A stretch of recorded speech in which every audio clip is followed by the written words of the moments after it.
I, okay, how do I say this? I just thought Breaking Bad was quite good. No, not bad, just not the best thing ever like everyone says it was, and... Oh god, what are you doing? Oh god. Oh god, no! Ow! Okay, lesson learned. Can I explain why now? Thank you. Okay, so I totally loved seasons 1 and 2 of Breaking Bad. I was thoroughly on board. It was just around the point where it hard-boiled itself and started to become so gnarly and harsh that I began to lose interest. Which appears to be the opposite reaction that everyone else had. So let's start at the start. We open the series on Walt in his pants, trying to take charge of a situation that's gotten out of control, and immediately filling me with warm and fuzzy nostalgic memories of Hal from Malcolm in the Middle, who Bryan Cranston will just always be to me. And he's all bumbling and clearly out of his depth, and this kind of establishes what Breaking Bad was to me. It was a sitcom.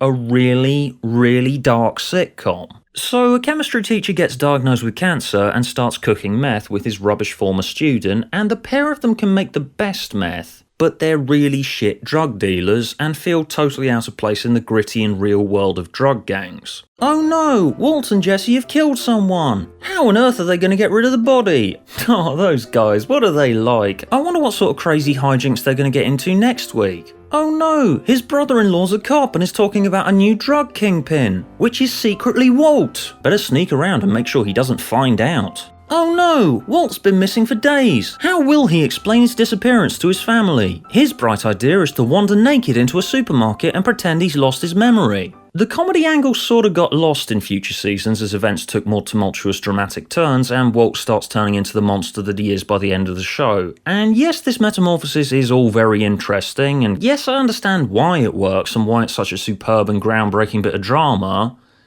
It's just that I'd actively have to push myself to keep going because it was getting so fucking grueling. Not all TV shows have to be fun, of course, but it just got more and more difficult to say to myself, yeah, I'm gonna sit down and have a grueling, miserable experience in front of the TV this evening. Yay!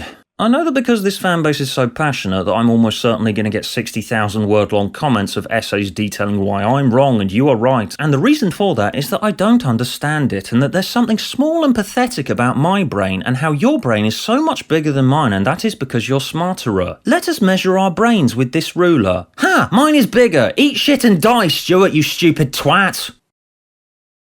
Eh. Ooh.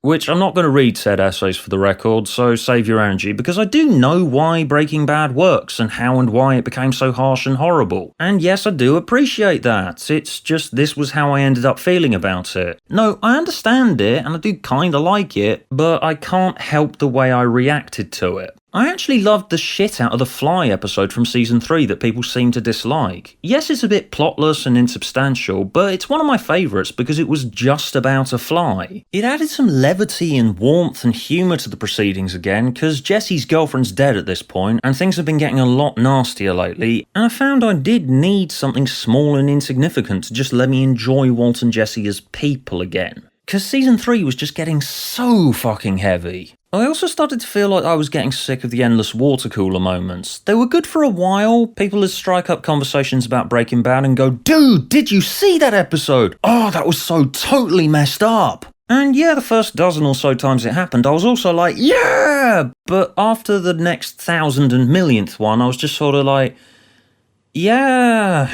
I don't know about anyone else, but it started appearing to me that around the time the show was really gaining traction, that they started consciously writing it with the goal of eliciting that reaction in mind. And maybe that works to some people, but to me it just got fatiguing after a while when I was supposed to have this big, huge, intense reaction at the end of like every other episode. And you know me, I'm a moody fucker already. I can only really deal with so many moments of intense drama. I did finish it, but I'd gotten tired by the end and I wasn't really having fun anymore. And yes, I know that fun's not what this type of show's for, and people without a dark sense of humour may find it hard to see how anyone could take a show with cancer as part of its core concept as a comedy at any stage in its lifetime. But as said, that's kinda how I took it from that wonderful first scene, and just...